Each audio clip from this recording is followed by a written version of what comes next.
Strength versus strength as we jump to Division 3, actually. The Division 3 title game, Queen Creek against Goodyear Desert Edge, 3 p.m. at Arizona State. And I mentioned strength versus strength.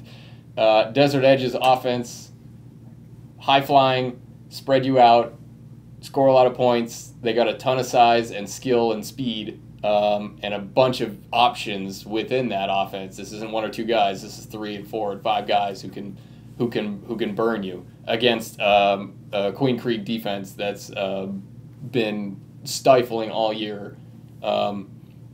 Where's the give or take here? Who's more likely to bend in this case?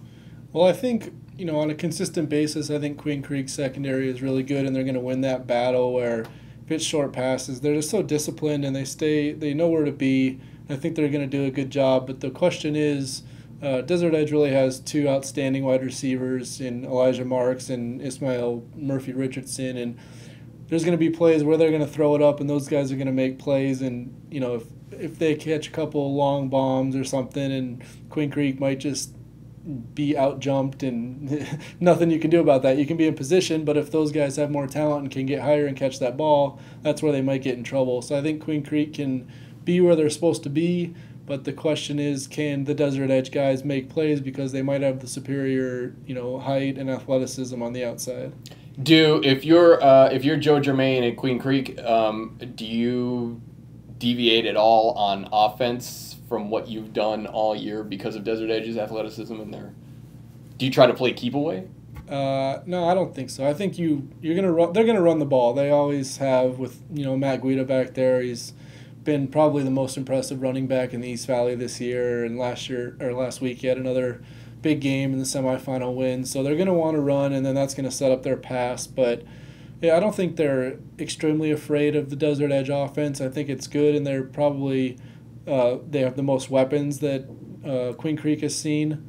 But Queen Creek knows its defense is good, and they know they can make plays, and they'll take advantage of mistakes you make. So Queen Creek's not afraid to play defense, and they're just going to do what they want to do. They're not going to try to shorten the game. They feel like they have the same, they're not going to go into this game thinking they're underdogs. This is pretty evenly matched, and Queen Creek might be a little bit better. So they're just going to pass the ball if they need to. Carson Jones is an accurate passer. Gabe Vasquez is a really good receiver. So if Desert Edge is going to stack the box, they're not going to be stubborn and try to run it on them. They can throw too. That's that one is along with Division 1. I mean, that figures to possibly be the second. It could be the best game of the championships. It could be the second best game of the championships. It's going to be really good. I'm curious to see how well Queen Creek can match up with all of the weapons and whether they can frustrate Desert Edge. When Desert Edge gets frustrated, they start throwing the ball deep because they're always looking for a big play. And it's going to be interesting to see if Queen Creek and their pressure up front and can the back line, the secondary, stay with all of those guys consistently. And I think that's why this is going to be a terrific matchup. 3 p.m. at Arizona State on Saturday.